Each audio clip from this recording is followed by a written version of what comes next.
දවසේ සිතුවිල්ල ඉලු පැලැසේ හාමුදුරුවෝ. තමයි අද මම වැල්ලවායේ කොමියුනිකේෂන් එකක මගේ ලිපි ලේඛන කටයුතු ටිකක් සිදු කරන්න වැඩම කරාට පස්සේ එතනට තවත් ඒ වගේම තරුණ විවාහක මහත්තයෙක් ඇවිල්ලා හිටියා. ඉතින් මට මගේ කටයුත්ත කරගන්න පැය භාගයක් විතර ඉන්න වුණා. ඉතින් ඒ අවස්ථාවේදී අර තරුණ ළමයාට මම හිතන්නේ කෝල් 4-5ක් එහෙමෙන් එනවා. එයත් ඒ වගේ මේ විදිහට ෆෝන් එකත් එක්ක කාර්යබහුල වුණා. මොකක් හරි ලොකු ආර්ථික ප්‍රශ්නයක් එයා මම හිතන ලොකු මුදලක් උයනවා.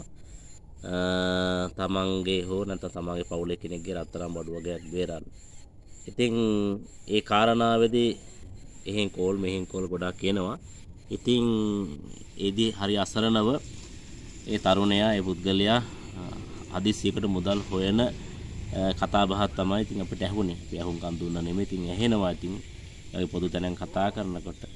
ඉතින් ඒ අවස්ථාවේදී තරුණයා ගොඩාක් අසරණ වෙලා ගොඩාක් ඒ වගේ මේ මුදල හොයාගන්න ගොඩාක් වෙහෙසක් ගත්තා බව පේනවා. කොහොම හරි මගේ සාර්ථකුන්නේ නැහැ.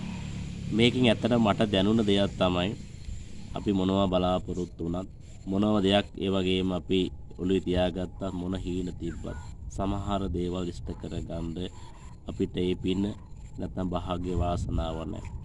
අපි සජීවී අජීවී මොනවා ඉල්ලුවත් මේ ජීවිතේ අපි සසරෙන් ගෙන ආපු පින එහෙම නැත්නම් කුසල මහිමේ මත තමයි අපිට යමන් ලැබෙන්නේ.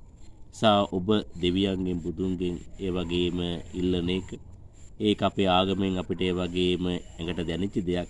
හැබැයි සෑම ආගමකම යමක් ලබා ගන්න නම් ඔබට යමක් හිමි වෙන්න නම් ඒ වගේම යමක් ඔබට ලැබිය යුතු නම් සහ හිමි නම් වාසනාවක් තියෙනවා නම් ඒ සඳහා සාංශාරික කුසලයක් ඒ වගේම පිනක් ඔබ සතිය යුතුයි.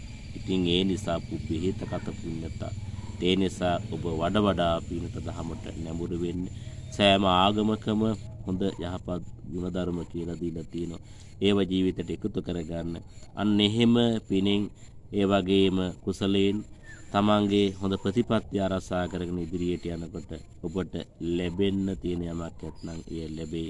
ඔබේ උත්සාහයත් එක්කම උත්සාහය වෙනින් ඔබ හමානවත් එක්කම ඔබත් විශේෂයෙන් ආගමෙන් දහමෙන් තමන්ට ඒ වගේම හිමි යුතු ඒ වගේම දේවල් ලබා ගැනීමට යම්කිසි පින් කුසල් ඒක රාශි කර ගැනීමක් කරගත යුතුයි නේද? හොඳයි. තෙරුවන් සරණයි.